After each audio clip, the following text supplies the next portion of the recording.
perkenalkan nama Ibu Niputu Erna Sri Darmadi.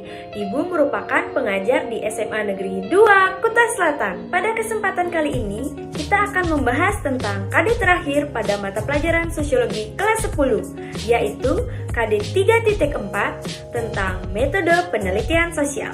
Berdasarkan dari peta konsep yang telah Ibu sajikan, Ibu mengangkat dua topik pembahasan, yaitu yang pertama jenis-jenis penelitian dan yang kedua teknik pengumpulan data. Tujuan pembelajaran pada pertemuan kali ini ialah kalian diharapkan mampu memahami berbagai metode penelitian sosial dan juga kalian diharapkan mampu melakukan penelitian yang sederhana untuk mengenali ragam gejala sosial dan hubungan sosial di masyarakat. Jenis-jenis penelitian. Penelitian ditinjau dari tujuannya. Yang pertama yaitu mengungkapkan kebenaran sebagai manifestasi hasrat ingin tahu manusia. Yang kedua yaitu mengembangkan ilmu pengetahuan. Dan yang terakhir yaitu sebagai sarana untuk memecahkan berbagai masalah yang terjadi dalam masyarakat. Penelitian ditinjau dari bidang ilmunya. Yang pertama yaitu penelitian di bidang ilmu alam. Nah, objek penelitian ilmu alam ialah dunia yang real material atau dunia objektif. Nah, pada penelitian bidang ilmu alam ini yang dicari adalah fakta dan pembuktian-pembuktian dari kenyataan. Yang kedua, penelitian di bidang ilmu sosial. Objek penelitiannya adalah manusia dan fenomena-fenomena atau gejala-gejala sosial yang terjadi di masyarakat. Penelitian ditinjau dari pendekatannya. Yang pertama yaitu pendekatan kualitatif, di mana pendekatan ini digunakan apabila data yang hendak dikumpulkan adalah data kualitatif atau bersifat deskripsi, yaitu data yang disajikan dalam bentuk kata atau kalimat. Pendekatan semacam ini digunakan dalam penelitian yang datanya adalah data sekunder. Selanjutnya yang kedua yaitu pendekatan kuantitatif. Nah, pendekatan ini digunakan dalam penelitian secara survei dan eksperimen. Pendekatan ini digunakan apabila data yang hendak dikumpulkan adalah data kuantitatif atau bersifat angka. Penelitian ditinjau dari tempatnya. Yang pertama yaitu penelitian laboratorium. Penelitian ini tidak hanya untuk bidang ilmu eksakta atau IPA saja, tetapi sekarang ada juga penelitian di laboratorium dalam bidang bahasa dan ilmu-ilmu sosial. Nah, kalau ditanya, sosiologi itu laboratoriumnya di mana sih, Bu? Sosiologi itu laboratoriumnya adalah di lingkungan masyarakat itu sendiri. Yang kedua yaitu penelitian lapangan. Nah, pada umumnya penelitian ini bertujuan untuk memecahkan masalah-masalah praktis dalam kehidupan sehari-hari. Penelitian ini merupakan metode untuk menemukan secara khusus dan realistis mengenai apa yang telah terjadi di dalam masyarakat itu sendiri. Penelitian ditinjau dari cara pembahasannya. Yang pertama, penelitian deskriptif, yaitu penelitian yang melukiskan, memaparkan, menuliskan, dan melaporkan suatu keadaan, objek, atau peristiwa secara apa adanya.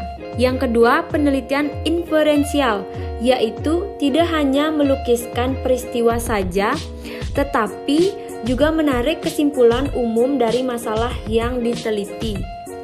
Penelitian dilihat dari wujud datanya. Nah, pada penelitian ini dapat dibagi menjadi dua, yaitu penelitian kuantitatif dan penelitian kualitatif. Mengapa disebut sebagai penelitian kuantitatif?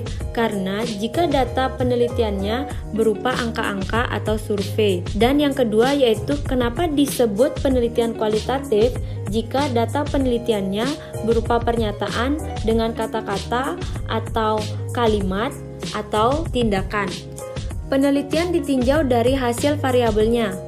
Nah, variabel itu sendiri adalah objek penelitian yang bervariasi. Misalnya, jenis kelamin, berat badan, umur, status sosial, pendidikan, jabatan, pekerjaan, dan lain sebagainya. Teknik pengumpulan data. Teknik analisis isi media massa adalah pengumpulan data dengan menganalisis isi media massa. Dalam media massa tersebut memuat uraian dan data mengenai kemasyarakatan, perkembangan bank, dan perkembangan perekonomian. Teknik pengumpulan data observasi. Teknik observasi langsung atau pengamatan langsung adalah pengumpulan data melalui pengamatan dan pencatatan gejala pada objek yang dilakukan secara langsung di tempat kejadian. Misalnya, kalian ingin meneliti tentang penggunaan gadget di sekolah, maka kalian harus mendatangi sekolah tersebut, sekolah di mana tempat kalian melakukan penelitian agar kalian tahu bagaimana penggunaan gadget di sekolah tersebut. Selanjutnya, teknik observasi atau pengamatan tidak langsung adalah pengumpulan data melalui pengamatan dan pencatatan gejala pada objek penelitian yang pelaksanaannya tidak secara langsung pada objeknya. Misalnya, mengamati aktivitas matahari karena adanya ledakan nuklir. Teknik pengumpulan data yang selanjutnya yaitu teknik wawancara, di mana teknik wawancara ini bisa dilakukan secara langsung ataupun secara tidak langsung. Studi dokumen merupakan teknik pengumpulan data dengan menggunakan sumber dokumen tertulis yang berhubungan dengan masalah yang akan kalian teliti. Contohnya, buku, majalah, koran, dan lain sebagainya. Teknik pengukuran adalah cara pengumpulan data dengan jalan melakukan pengukuran-pengukuran tertentu. Misalnya, ketika kalian ingin melakukan penelitian kesehatan tentang seorang balita, maka kalian harus melakukan pengukuran-pengukuran tertentu dari segi tinggi badan si balita, berat badan si balita, jumlah makanan yang diberikan kepada balita tersebut, dan lain sebagainya. Nah, berhubung pembahasan materi pada kesempatan kali ini telah usai, maka dapat Ibu tarik kesimpulan dari pembelajaran sebelumnya.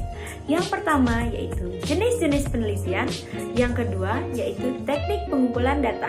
Semoga materi yang telah kita pelajari sebelumnya bermanfaat bagi kita semua. Akhir kata, Ibu ucapkan terima kasih, tetap terapkan protokol kesehatan walaupun kita masih belajar di rumah aja, tetap semangat dalam mengikuti setiap proses pembelajaran, dan sampai jumpa di pertemuan berikutnya. Bye-bye!